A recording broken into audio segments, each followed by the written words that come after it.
Thor love and thunder चाहे जैसे भी मूवी हो, लेकिन एक बात उसमें अच्छी हो गई और वो ये कि थॉर गॉर के हाथों नहीं मरा। अब क्योंकि थॉर जिंदा है इसलिए हमें फेज 5 में थॉर की पार्ट 5 मूवी भी देखने मिल जाएगी। लेकिन अब क्वेश्चन आता है कि थॉर 5 में सुपर विलन कौन होगा।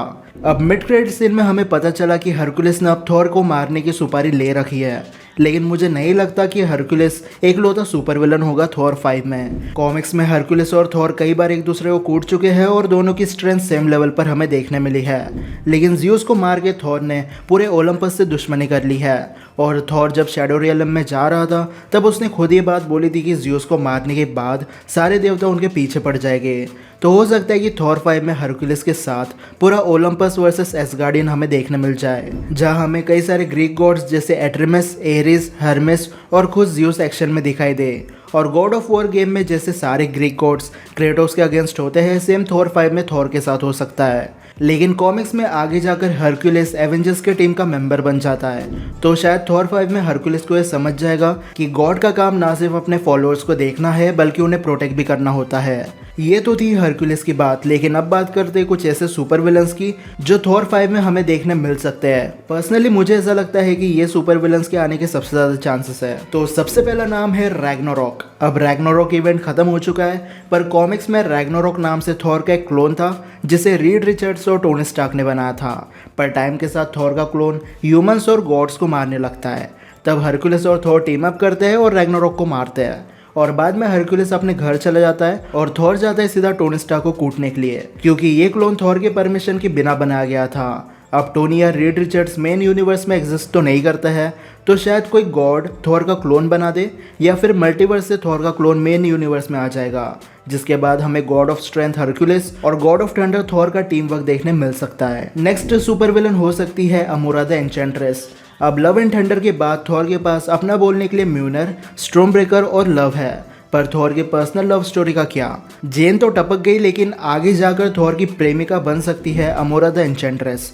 कॉमिक्स में थॉर की गर्लफ्रेंड रह चुकी है और जब थॉर इसका प्यार ठुकरा देता है तब ये थॉर की एनिमी बन जाती है। अमोरा भी एक एसगार्डियन है जिसे मैजिक यूज करना आता है, पर ये यंग एवेंजर्स और मेन एवेंजर्स की मेंबर भी रह चुकी है और इसके पास कई सारी पावर्स है, जैसे Asgardian strength, durability, regenerative healing factor, spell casting, energy projection, teleportation और भी कई सारी पावर्स है। लेकिन कुछ यूनिक सुपर पावर्स के बारे में मैं बता देता हूँ। जैसे एन्चेंट्रेस अगर कभी रोने लगती है तो उसके आंसू गोल्ड और डायमंड बन जाते हैं। यह टाइम को भी मैनिपुलेट कर पाती है और सिडक्शन इसकी सबसे बड़ी स्ट्रेंथ है। अमोरा अपनी नेचुरल ब्यूटी को एनहांस कर सकती है, वो भी इस लेवल तक जब तक कोई इंसान उसके ब्यूटी से अट्रैक्ट ना हो जाए, और बाद में ये इंसान एन्चेंट्रेस का नौकर बन जाता है। कॉमिक्स में थॉर भी अमोरा के सिडक्शन से नहीं बच पाया था, पर अमोरा की भी एक वीकनेस है, इसे भी हेला की तरह एसगार्ड से पावर मिलती है, तो अगर ये एसगार्ड से बहुत दूर चली जाए तो इसका मैजिक काम करना बंद कर देता है। अब अगला सुपर विलन हो सकता है ग्लोरी। अब कॉमिक्स में इस कैरेक्टर का अपीयरेंस काफ़ी कम है, पर ये काफ़ी पावरफुल है, क्योंकि इस एक बॉडी में 10,000 गॉड्स एग्जिस्ट करते हैं। मतलब ग्लोरी के पास 10,000 गॉड्स की पावर्स है, जिनके सिर्फ हंसने पर स्पेस वाइब्रेट करने लगता है। अब मैंने ग्लोरी को लिस्ट में इसलिए रखा है क्योंकि इस समय पर थॉर और हरकुलिस एक दूसरे को भाई मानते थे और हरकुलिस को बचाने के लिए थॉर ग्लोरी से लड़ जाता है। इनकी फाइट के दौरान थॉर हजारों वर्ल्ड्स की विंड को समन करता है, लेकिन फिर भी वो ग्लोरी को नहीं मार पाती। अब ऑफकोर्स एमसीयू में हमें इतना पावरफुल कैरेक्टर देखने नहीं मिलेगा, लेकिन हो सकता है कि ओमनीपोटेंट सिटी के गॉड्स एक ऐसा कैरेक्टर बना दे जिसके पास 10,000 गॉड्स की पावर्स हो, और इसका बस एक ही काम होगा कि थॉर को कैसे भी करके मौत के घाट उतार देना, और तब हरकुलिस और एसगार्डियन मिलकर ग्लोरी से फाइट करे। अब और एक सुपर विलन है जो थॉर का काफ़ी कट्टर दुश्मन है, लेकिन अभी तक एमसीयू में अपीयर नहीं हुआ है। इसका नाम है मैनगॉग। आप में से काफ़ी सुपर फैंस ने इसका नाम सुन रखा होगा, क्योंकि सबसे पहली बात ये पावरफुल है, दूसरी बात ओडिन खुद इससे फाइट करने से डरता था। अब बात आती है कि मैनगॉग आखिर इतना पावरफुल कैसे बना। तो लाखों साल पहले ओडिन ने एक प्लेनेट के लोगों को एनर्जी में ट्रांसफॉर्म कर दिया और उन सबको मैनगॉग नाम की बॉडी में डाल दिया, और तब से मैनगॉग बिलियन से ज़्यादा लोगों के गुस्से और दर्द का एग्जाम्पल बन गया, और इसीलिए मैनगॉग एसगार्डियन से इतनी नफरत करता है। अब मैनगॉग एक ऐसा कैरेक्टर है जिससे थॉर अकेला नहीं लड़ सकता। कर्स से लड़ते टाइम थॉर की जो हालत हुई थी, सेम कहानी रिपीट हो सकती है अगर मैनगॉग एमसीयू में आ गया तो। मैनगॉग ने जब एसगार्ड पर अटैक किया था तब सारे एसगार्डियन मिलकर भी उसे नहीं हरा पाए, सिर्फ ओडिन था जिसने रियलिटी को मैनिपुलेट करके मैनगॉग को बीट कर दिया था। लेकिन रैग्नारोक के टाइम पर ये फिर से थॉर के सामने आ गया था। पर इस समय पर थॉर के पास रून पावर्स थी, इसलिए मैनगॉग थॉर के टच करते ही मारा गया। पर अगर ये बीइंग एमसीयू में आता है तो सारे एसगार्डियंस को मिलकर इससे फाइट करनी होगी, वरना थॉर तो मरेगा ही लेकिन साथ में सारे एसगार्डियंस भी मारे जाएंगे। अब जिस कैरेक्टर की हम बात करने वाले हैं उसकी सबसे ज़्यादा पॉसिबिलिटी है कि ये फ्यूचर थॉर मूवी में आ सकता है, और इस बीइंग का नाम है मिकाबोशी, जिसे कियोस किंग या फिर इविल गॉड भी कहा जाता है। ये बंदा मल्टीवर्स बनने से पहले एग्जिस्ट करता था और इसका काम है मल्टीवर्स और रियलिटीज़ को टाइम आने पर डिस्ट्रॉय करके रख देना। इसका साइज इतना बड़ा है कि गैलेक्टस इसके हाथ की उंगली जितना है। अब ये बीइंग खुद को पावरफुल बनाने के लिए गॉड्स को मारता है और बाद में उन्हीं की पावर एब्जॉर्ब कर लेता है, और ज़्यूस भी इसी के हाथों मारा गया था। थॉर के साथ यूनिवर्स के सारे सुपर हीरो मिकाबोशी को मारने की कोशिश करते हैं पर वो फेल हो जाते हैं। फिर हरक्यूलिस का सबसे पावरफुल वर्जन हमें देखने मिलता है, जिसका साइज प्लैनेट अर्थ से भी बड़ा था, पर हरक्यूलिस भी मिकाबोशी को नहीं मार पाता। इसलिए मिकाबोशी को एक ऐसे यूनिवर्स में भेज देता है जहाँ सिर्फ डार्कनेस थी।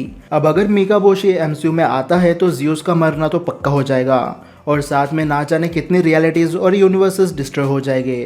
पर हो सकता है कि एमसीयू में मिकाबोशी ने ही नेक्रोसोर्ड को बनाया हो, क्योंकि दोनों का कनेक्शन शैडो से है और एमसीयू में नल एग्जिस्ट नहीं करता, तो दो लोग ही बचते हैं जिन्होंने किसी वजह से नेक्रोसोर्ड बनाई है। फर्स्ट है ओब्लिवियन, लेकिन वो इतना पावरफुल है कि उसे किसी वेपन की ज़रूरत नहीं है, इसलिए बहुत ज़्यादा पॉसिबिलिटी है कि नेक्रोसोर्ड को मिकाबोशी ने बनाया हो। और इटर्नल्स में जो ब्लैक नाइट की एबोनी ब्लेड है वो भी नेक्रोसोर्ड का पार्ट हो सकती है। अब बढ़ते हैं ऐसे कैरेक्टर की तरफ जो थॉर की मौत बनकर एमसीयू में आएंगे। पहला कैरेक्टर है ब्लैक विंटर। अब ब्लैक विंटर की स्टोरी मैंने कुछ महीनों पहले कवर किया था।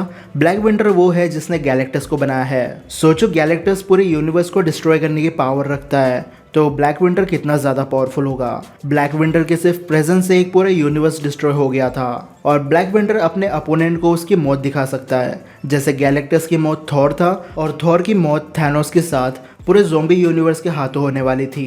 अब अगर एमसीयू में ब्लैक विंटर आता है तो उसे बहुत ज़्यादा डी पावर कर दिया जाएगा, और हो सकता है कि इसकी ओरिजिन भी चेंज कर दी जाए। पर अब आज की लिस्ट का आखिरी कैरेक्टर ऐसा है जिसको मारते टाइम थॉर खुद मर गया था, और थॉर को एमसीयू में हटाना है तो इस कैरेक्टर का एमसीयू में अपीयर होना पक्का हो जाएगा, और इसका नाम है कल बोर्सन। ये ओडिन का भाई है और कहीं ना कहीं ओडिन जितना ही पावरफुल है। पर टाइम के साथ ओडिन कल को मिडगार्ड पर ट्रैप कर देता है, क्योंकि वो 9 रियल्म्स में अपनी मर्जी चलाना चाहता था, ताकि लोग उससे डरते रहे और कल पावरफुल बनता चले जाए। वैसे कल बोर्सन एक गॉड ऑफ फेयर है, और जितना लोग उससे डरते हैं वो उतना ही पावरफुल बन जाता है। पर थॉर की किस्मत इस तरह लिखी गई है कि वो अगर कल को मारता है तो वो खुद भी मर जाएगा, लेकिन एसगार्डियंस के लिए लड़ाई में मर जाना एक प्राउड वाली बात होती है। इसलिए थॉर बड़ी मेहनत करके ओडिन की स्वॉर्ड लेता है और कल बोर्सन को मार देता है, लेकिन साथ में थॉर की भी मौत हो जाती है। और मुझे ऐसा लगता है कि पार्ट 5 थॉर की आखिरी मूवी हुई तो थॉर की मौत खुद को सेक्रीफाइस करने से ही होगी। लेकिन आज जितने कैरेक्टर्स की हमने बात की है,